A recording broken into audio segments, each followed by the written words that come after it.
कर्म करावे वर्मजनी हे मोठे वर्मजनी हे मोठे वर्मजनी हे मोठे वर्मजनी हे मोठे धर्म नीती अनिती खरे आणि खोटे धर्म साधून कर्म करावे वर्मजनी हे मोठे. कुंती पांडवांची माता मदर मम्मी मॉम आई आओ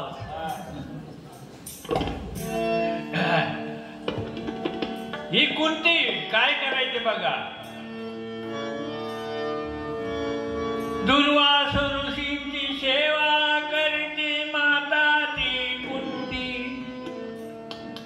दुर्वासा ऋषींची सेवा करते माता ती कुंती. प्रसन्न होऊन पाच दैवते दिदली कुंती प्रती.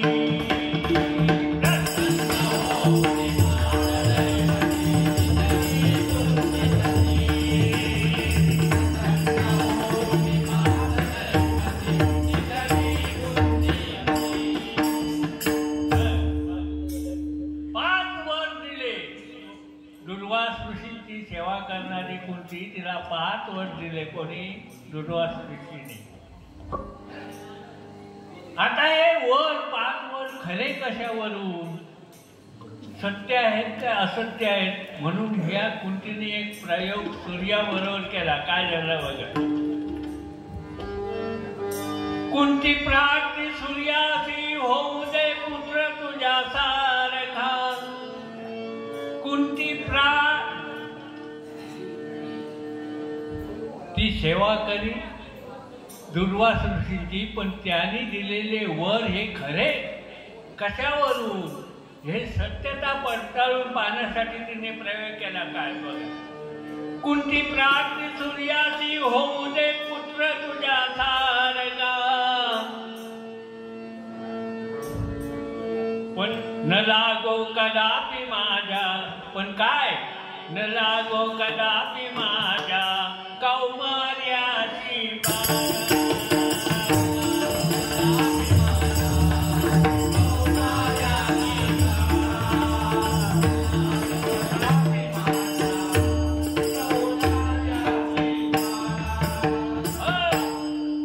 माझं कुमारी कर्म आहे ते तसंच राहिलं पाहिजे. त्याला बाधा येता कामा नये. शेवटी सूर्याने असं तेजस्वी प्रकाश किरण सोडलं. ह्या कुंतीच्या पोटात ते प्रकाश किरण गेल्याबरोबर झटकन प्रसूत झाली. आता हे फक्त कलियुगात आता नाही. पूर्वी सत्ययुगात व्हायचं. आता नाही. आता गुड साधारण गुड न्यूज दिली की ह्याच्यात बेड रेस्ट विश्रांती. हो मी गंमत म्हणून सांगतो. म्हणजे खरी सत्य परिस्थिती सांगतो. आमच्या आया आमच्या वेळच्या आमच्या आया 8 दिवस तरी डिलेवरी व्हायच्या अगोदर 8 दिवस कामाला जायच्या. आणि आता काय परिस्थिती आहे बघा. असं काय बदललाय. ठीक आहे. सत्ययुगातल्या गोष्टी त्या.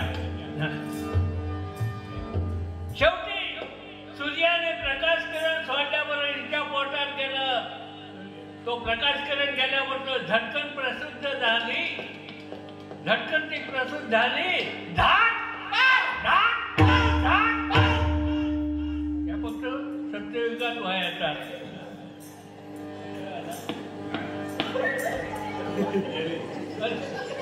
ये बाबा ये.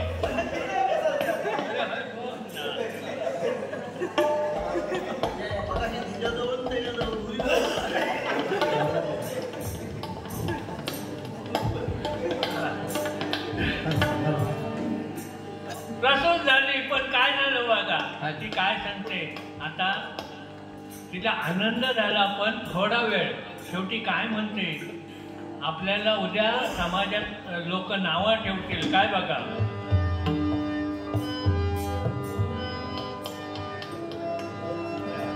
लग्नाआधी झाली माता, लग्नाआधी झाली माता, बापाला नाही पत्ता.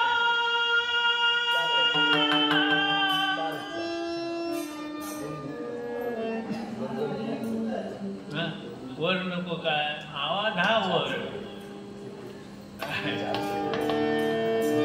लग्नाआधी झाली माता, बापाला नाही पत्ता.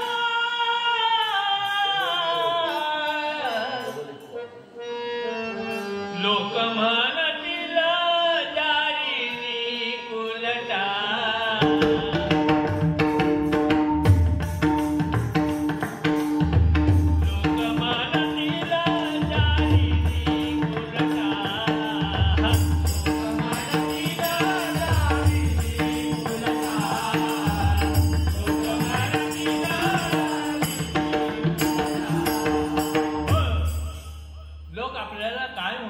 म्हणून तिने काय केलं बघा, ते मूल एका पात्रात घेतलं, पानात घेतलं, असे पत्रावळ म्हणायचे त्याला घेतलं आणि नदीत सोडून दिलं.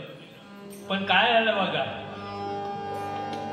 ते वाहत वाहत वाहत नदीतून जात असताना एका कोळ्याला मिळालं. त्या कोळ्याने उचलून त्या द्रोण तो तसाच घेतला आणि घरी गेला. त्यांना मूल नव्हतं त्या कोळ्याला. आनंदी आनंद झाला. त्याच्या बायकोला एकदम आनंद झाला. आणि काय म्हणतो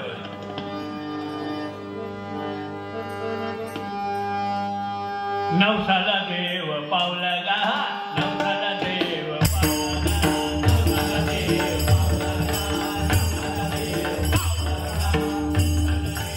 पावला गा, नवसाला देव पावला गा, देवाने बाळ दिलं गा, देवाने बाळ दिलं गा, देवाने बाळ दिलं गा, देवाने बाळ दिलं गा. आनंदी आनंद होऊन ठेवलं गा.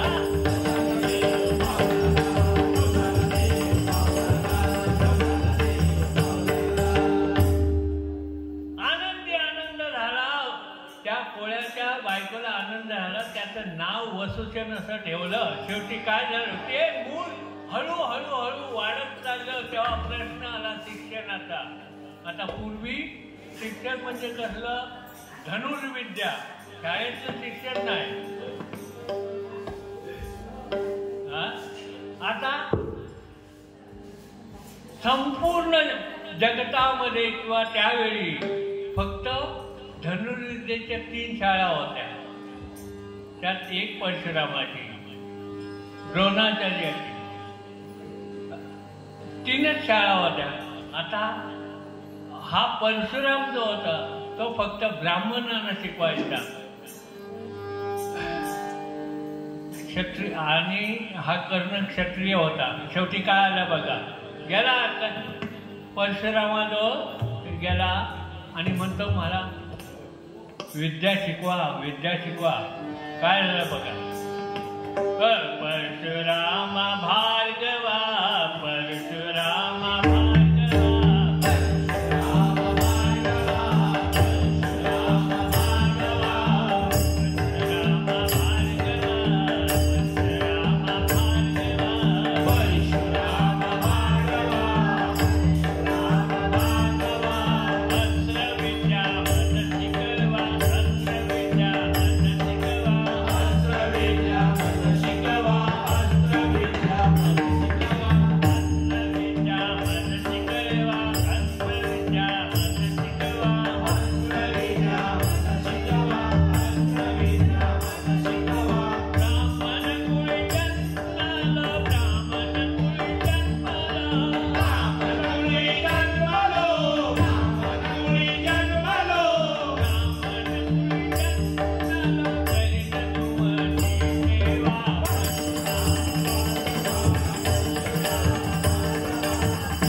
आता ह्याला ब्राह्मण समजून परशुरामाने अस्त्रविद्या शिकवायला सुरुवात केली. तरबेज झाला एकदम.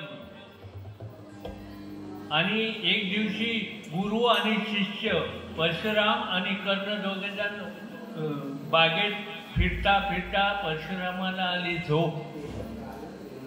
तेव्हा तो कर्ण सांगा आपला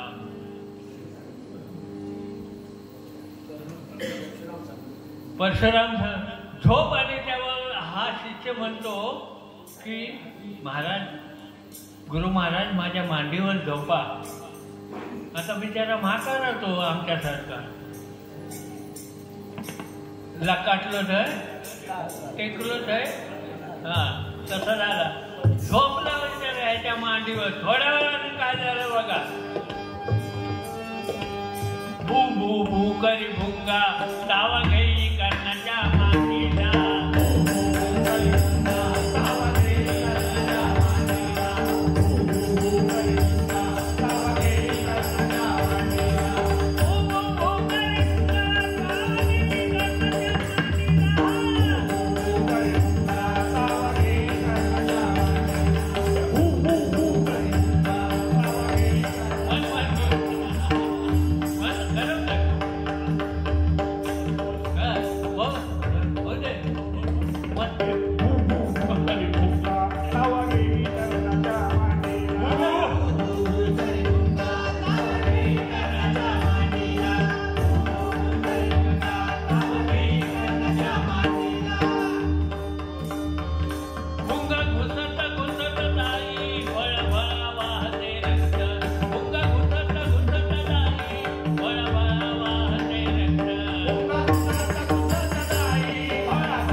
परशुरामाच्या गालावर लागलं. थंड लागलं. गरम लागलं. त्यामुळे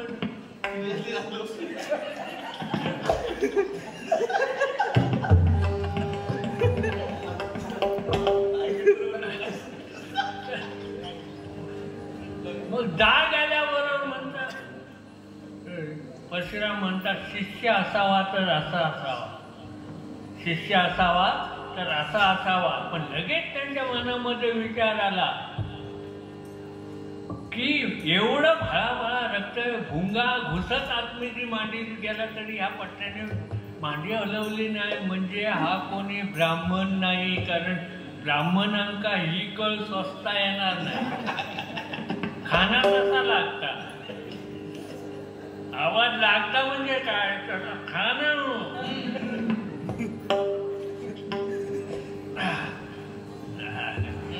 परमेश्वराची देणगी आहे ती आवाज, म्हणजे सगळ्यांना ती मिळत नाही. मी त्या परमेश्वराचे आभार मानतो, अजून माझा आवाज तसंच ठेवला. असं ठेव बाबा, आणि राहणार निश्चित. कारण वाईट कोणता कधी केलंच नाही, माझा कसा होईल.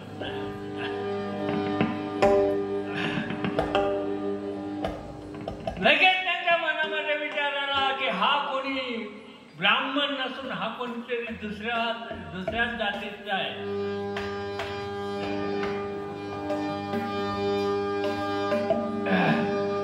तेव्हा परशुराम सांगतात, तू खरोखर कोण आहेस तो सांग, कारण ही कळ ब्राह्मणात शोधून जमणार नाही.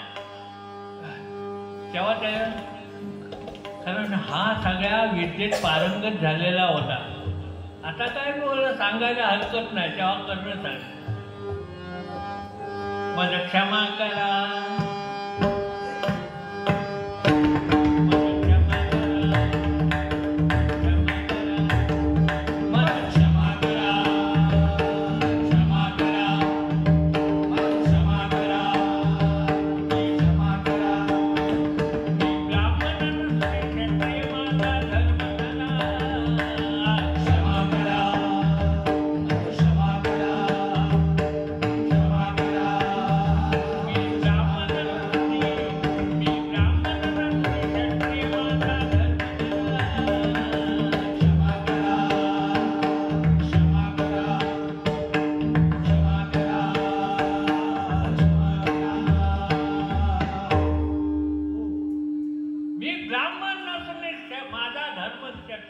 मी खोटं बोललो. तुमच्याजवळ शिक्षण घेताना धनुर्विद्येचं मी खोटं बोललो, कारण मला तुमच्याजवळ शिकायचं होतं. शेवटी झालं काय बघा, त्याने परशुरामाने शाप दिला याला, कर्णाला शाप दिला की ज्यावेळी तुला या विद्येची गरज भासेल त्यावेळी तू सगळी विद्या विसरून जाशील. आता हा म्हणतो शिकलेली विद्या कधी विसरून कशी जाणार. आता हे शिकले ते विसरतील. याला गर्व झाला कोणाला, कर्णाला. म्हणतो विद्या कशी जातं, ठीक आहे गुरु महाराज आता मी चाललो, तुमच्या काय होईल तर करून घ्या. आणि निघाला. आला तिथून आला तर येऊन मिळाला कोणाला, दुर्योधन, दुःशासन, शकुनी मामा. आता ह्याचा पशु व्हायला थोडा वेळ लागणार आहे. शेवटी त्यांच्यासारखा वागायला लागला. आणि काय आलं बघा,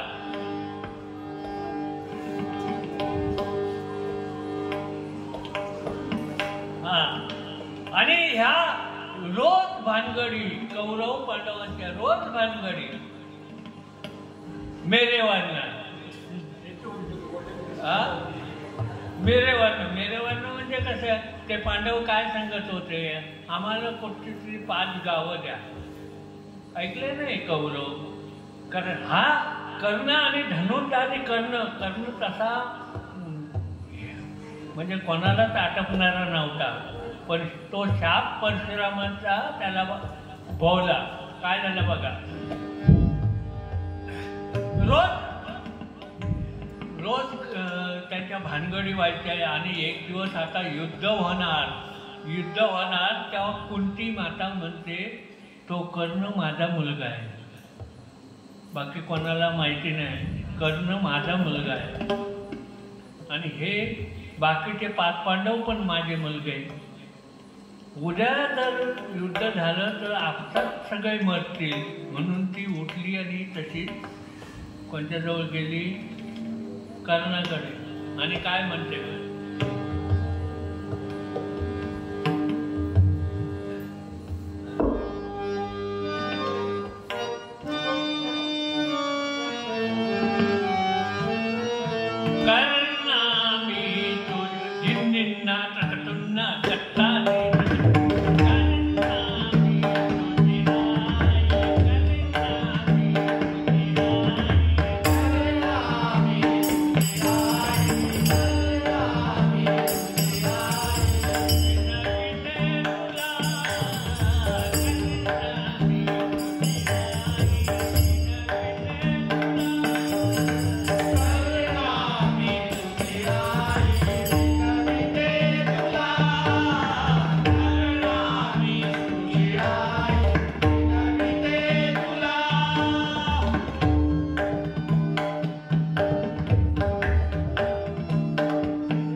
शेवटी काय झालं? कौरव पांडव एक लक्षात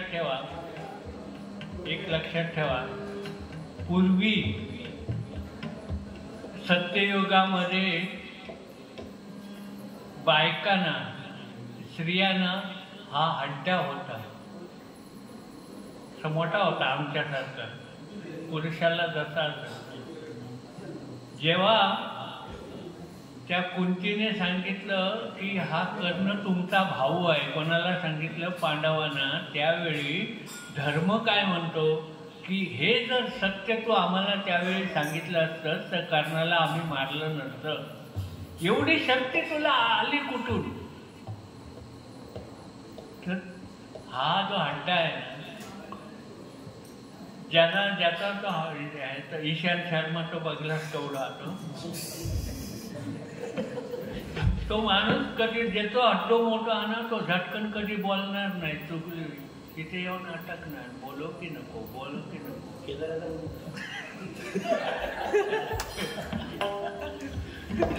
बोलू की नको, तो माणूस चुगली लावणार नाही कधी. हड्डो ज्याचं मोठा, आणि ज्याका अजिबात नाही त्याका गायगाळ्याचं म्हणतात. माका पण जातात म्हणत सगळे गायगाळ्याचं, आवाज बारीक म्हणून असं ते म्हणून ते.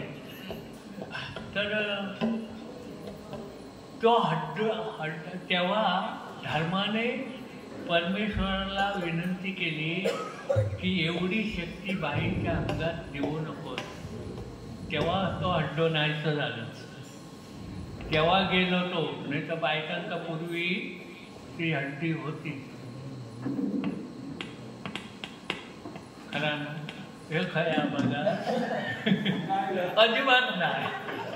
तो माणूस तू झटकन बोलणार हा काय वा असं.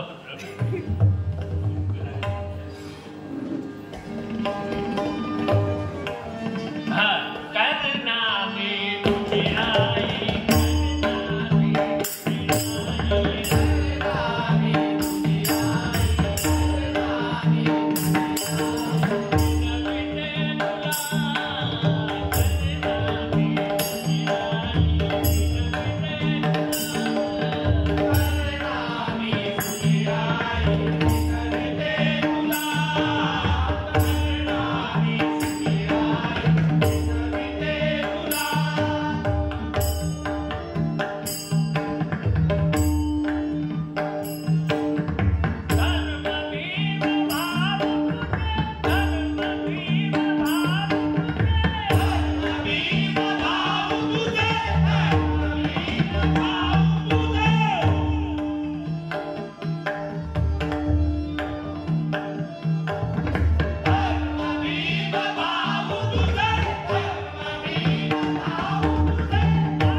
तेव्हा तू त्यांच्या गोटात ये किंवा इकडे ये, त्या कौरवांच्या सांगतील तुम्ही आपसात लढू नका.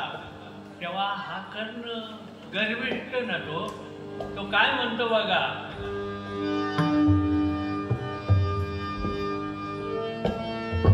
चांडाळनी आईला म्हणतोय, कशी असली तरी आई, चांडाळनी मदती दिले फेकुनी पाप करुनी पुत्र मनसी कसा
सांगितलं आणि हाकलून दिली.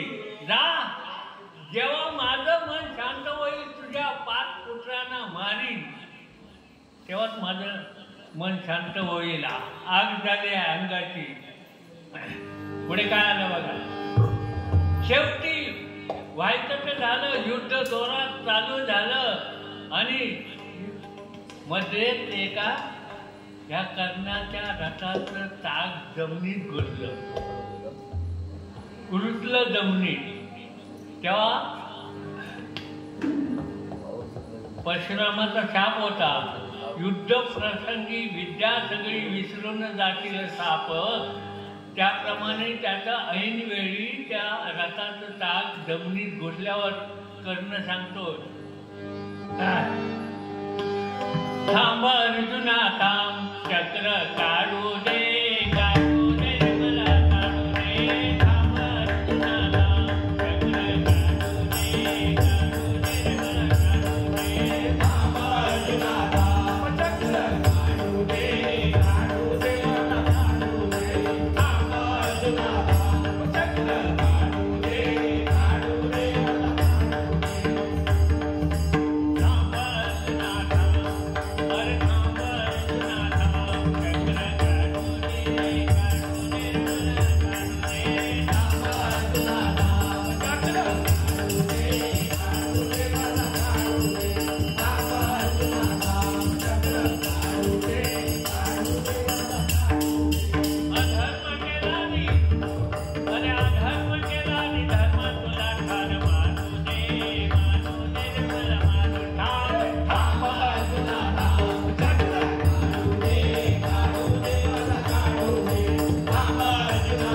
बसलेला होता.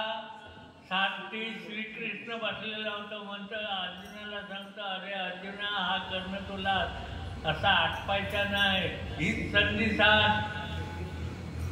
संधी साध, नाहीतर तो ऐकणार नव्हता. काय झालं बघा. तेव्हा अर्जुन सांगतो,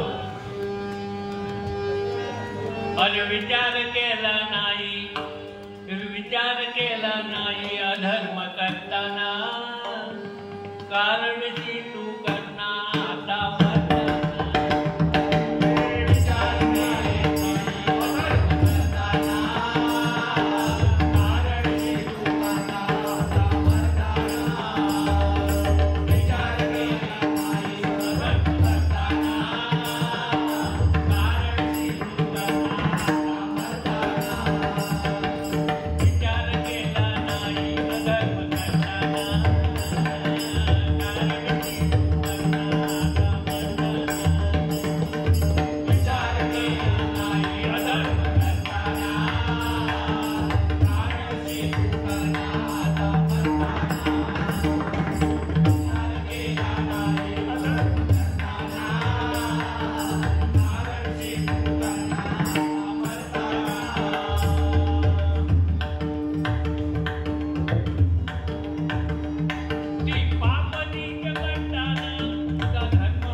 जमिनीत काय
शिखर जवळ काय मोठा वाघ पण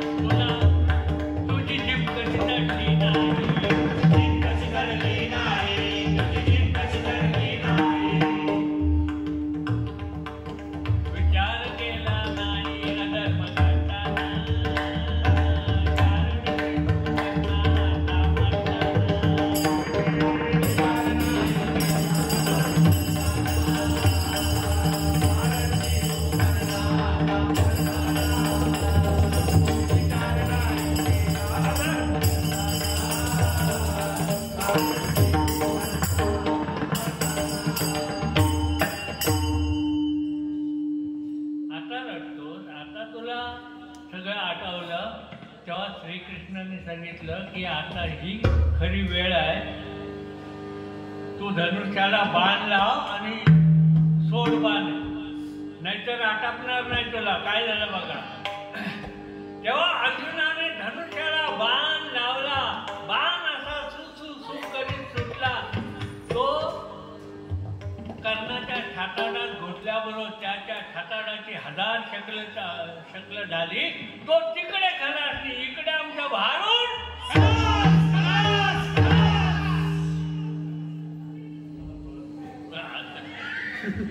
आवाज वाढलो कसा आता माहिती आहे, बोलो सुटला होता आता.